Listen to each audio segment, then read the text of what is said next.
A continuación vamos a presentarle una entrevista de Rafael Correa donde se dice con suma urgencia que se ha descubierto la injerencia, escuchen bien, la injerencia de Estados Unidos en Ecuador en las elecciones pasadas y en estas. 9 minutos de una verdad auténtica con Rafael Correa. Vamos a ver. Buenas tardes, presidente Correa. La investigación revela la injerencia de Estados Unidos colaborando estrechamente con la Fiscalía de Ecuador para perjudicar a su movimiento a pocos días de las elecciones. ¿Usted tuvo alguna sospecha de la influencia de Washington en los comicios electorales del 2023? No sospecha, certezas, pero si era un secreto a voces. La injerencia del embajador de Estados Unidos era descarada, impune, ya vulgar. Era el nuevo virrey en Ecuador y la fiscal fue su peón para perseguirnos a nosotros y tratar de destruirnos como movimiento progresista. Entonces, esto no tengo ninguna duda porque solo tengo certezas. Todo el mundo lo sabía, pero como era contra la izquierda nacionalista, soberana, entonces permitieron esta persecución y alterar los resultados de la elección del 2023. En el reportaje se menciona cómo desde Estados Unidos se fraguó la estrategia para implicar al movimiento Revolución Ciudadana en el crimen del ex candidato Fernando Villavicencio. ¿Cuál es su postura frente a esta intromisión extranjera por parte de Estados Unidos? Pero ¿cuál va a ser la postura? De indignación, pero esto es solo una parte de la historia que ha sufrido Ecuador en los últimos años y que ha destrozado al país. Empezaron persiguiéndome a mí para inhabilitarme políticamente, quitarme derechos políticos, condenarme a 8 años de prisión por un caso forjado, para evitar que yo regrese al país, que sea candidato. No solo me roban mi reputación, mi libertad, mis derechos políticos, sino que le roban la democracia al pueblo ecuatoriano, porque le impiden la opción de elegir a quien ellos quieran, ¿no? En el 2021 armaron un caso no similar, pero otro escándalo, de que nos había financiado el Ejército de Liberación Nacional de Colombia. Hicieron videos que luego se descubrieron que habían sido montajes hechos en la selva ecuatoriana porque se oyeron ruidos de paro que no existen en la selva colombiana. Pero la fiscal fue hasta Colombia a reunirse con el fiscal colombiano. El fiscal colombiano vino para hacer el show y eso nos perjudicó en las elecciones del 2021. Hay elecciones anticipadas en el 2023. Íbamos a ganar en una sola vuelta porque pese a 8 años de persecución brutal, seguimos siendo de lejos la principal fuerza política del país. Y 9 días antes de la elección asesinan a un candidato acérrimo enemigo nuestro porque era informante de Estados Unidos y era un tipo corrupto, todo el mundo lo sabe, ¿no? Cobraba por lo que decía, cobraba por lo que callaba, pero ahora se conoce también que era informante de Estados Unidos y nos culpa a nosotros, la fiscalía. Le pasa esa información a la familia de Villavicencio, el asesinado, y también nos culpa a nosotros, porque si a la familia le dicen fueron los correístas, eso va a repetir la familia. Hoy se sabe que todo fue mentira, fue una jugarreta de la fiscal Diana Salazar con el embajador de Estados Unidos para alterar el resultado de las elecciones como efectivamente pasó. Presidente Correa, y bueno, usted decía, y justamente es así, en la Asamblea Nacional ustedes son la principal fuerza política. ¿Qué se podría esperar en los próximos meses de cara a las elecciones presidenciales? ¿Qué se podría hacer desde otras esferas del Estado frente a la revelación de esta información? Y más aún cuando estamos a puertas de que se reactive ese juicio político contra la fiscal general. En Ecuador no hay Estado de Derecho, eso debe entender el mundo. De hace 8 años no hay Estado de Derecho, se tomaron todas las instancias de forma totalmente ilegal. Corte Constitucional, Superintendencia, Consejo de Judicatura, jueces, fiscal, Contraloría. Entonces esto van a tratar de mantenerlo en la impunidad, con la complicidad de la prensa hegemónica, que es la principal actora en estas cosas. Y estos no son hechos aislados, ¿eh? Esto es una estrategia regional. En América Latina no hay coincidencia, como en los 70, las dictaduras militares no es que eran coincidencia, era un plan articulado, el plan Cóndor.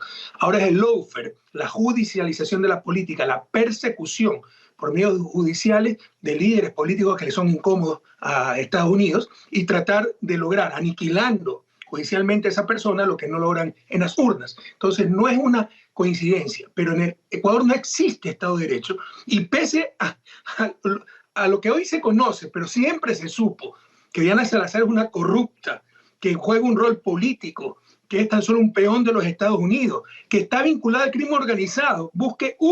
Ecuador ya es un narcoestado, busque un jefe de la mafia que haya sido apresado por esta señora. Por el contrario, se han escapado los principales, los que apresamos durante nuestro gobierno. Esto se sabe, es un secreto a voces hace mucho tiempo. Hoy están las pruebas contundentes, pero muy probablemente no pasará nada porque se han tomado todo el Estado y tratan de protegerla por todos los medios con tal de que siga persiguiendo a los correístas y siga entregando el país a los intereses de la oligarquía ecuatoriana y de Estados Unidos.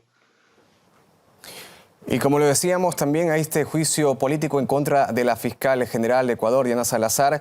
¿Cómo cree que van a actuar las diferentes bancadas del Estado en la Asamblea Nacional? Es que eso le dije. Bueno, tal vez no fui lo suficientemente claro. Nosotros somos de lejos el partido con mayor bancada en Asamblea, pero no tenemos mayoría por nosotros mismos. Porque cambiaron el método de asignación de escaño, entre otras las tantas trampas y desarme institucional que ha sufrido el país, para impedirnos ser mayoría, si no lo fuéramos.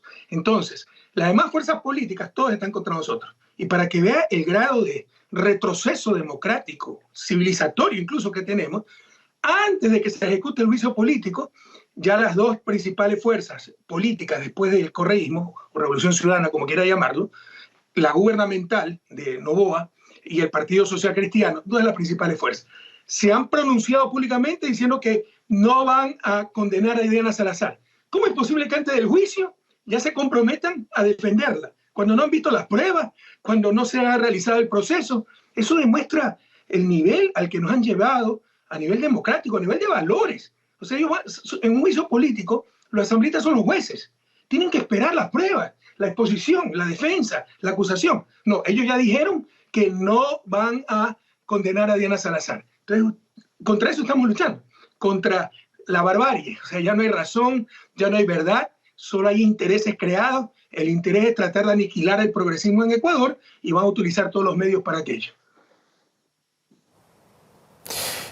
En los últimos días hemos hablado continuamente sobre la situación crítica de Ecuador en el tema social, también de la seguridad, que está viviendo momentos críticos. Se han visto muchísimos asesinatos en los últimos días, a pesar de que hay un estado de excepción, de que las Fuerzas Armadas están en las calles resguardando supuestamente a la población. Bueno, estamos a cara de las elecciones. ¿En qué se deberían enfocar los próximos mandantes en que podrían llegar a Carondelet? Mira, hay varias formas de corrupción. Corrupción no es solo recibir dinero para hacer algo o dejar de hacer algo cuando usted es funcionario público. Corrupción es aspirar a un puesto para el cual no está capacitado. Corrupción es utilizar el poder político para fines privados, no para el bien común. La única legitimidad del poder político es el bien común. Y siempre nos hablan los liberales del equilibrio de poderes, no Congreso, Ejecutivo. Si nosotros ganábamos el Congreso, la mayoría, y teníamos el Ejecutivo, era dictadura. La principal división de poderes que debe existir es la división entre poder público y poder privado. Hoy en Ecuador está tomado el Estado por el poder privado, no creen en el Estado, lo han desarmado, lo tienen solo para sus negocios y son incompetentes además. Además de que no tienen ganas de hacer, no tienen la voluntad de hacer, no tienen la capacidad de hacerlo, porque para combatir el crimen organizado no es darle más pistola a la policía, no es un trabajo para Rambo, es más bien un trabajo para hacer los Holmes, es una cuestión integral. Lavado de dinero, coordinación internacional, ver los puestos de destino, ver el origen de la droga que nos viene de Colombia. Nosotros no tenemos plantaciones de droga. Entonces, obviamente, la seguridad nos ha convertido en el país más violento de América Latina y de los 5 más violentos del mundo. Después de que yo dejé el país en el 2017, como el segundo más seguro de América Latina y los más seguros del mundo, y el más seguro para nuestro nivel de ingreso per cápita. Presidente Correa, y además de eso, pero hay que saber hacer las cosas. Y también es el problema social, porque se puede decir que están armando, por ejemplo, las Fuerzas Armadas y la policía con más armamento en las calles, con más protección, pero ¿qué pasa con la situación social en la población? Pero ni siquiera eso va a servir, pues si no hay una estrategia, si no se corta de raíz las cosas, ¿no? Si no tiene toda la inteligencia para descubrir la estructura. Captura a un jefe mafioso que no lo han capturado y hay 10 más que lo van a reemplazar. Entonces se requiere toda la estructura, se requiere trabajo de inteligencia, como le decía, coordinación internacional, y eso brilla por su ausencia. Y por supuesto, se requiere desarrollo humano. Ese fue siempre nuestro principio. Seguridad, no basada en pistolas más grandes para policía, más represión. Seguridad basada en desarrollo humano, educación, salud, oportunidades para todos y todas. Eso ya no existe en Ecuador. Entonces hay un caldo de cultivo, ¿no? Hay un ambiente muy propicio para que estas mafias incluso tengan apoyo popular, porque los jóvenes que no pueden ni estudiar ni trabajar encuentran una alternativa de ingreso y de poder incluso en estos grupos mafiosos. No tengo nada que decir, solo comentarles que esas verdades se tienen que tarde o que temprano develar ante la opinión pública y ante la faz mundial. el tema y el descubrimiento realizado por estos periodistas y por lo que se investiga, créanme que en otro país ya estuvieran presos aquellos que le están haciendo daño al Ecuador y que le han metido mano a la justicia, a la política, que han hecho el lawfare, la judicialización de la política, que han hecho persecución a la izquierda.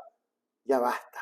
Y todo por querer seguir manteniendo el poder. La derecha es mala, es recalcitrante, la derecha es temuer, la derecha no va más. Suscríbete a nuestro canal. Por favor, comparte lo que más puedas este video. Hechos Ecuador, la verdad está ahí.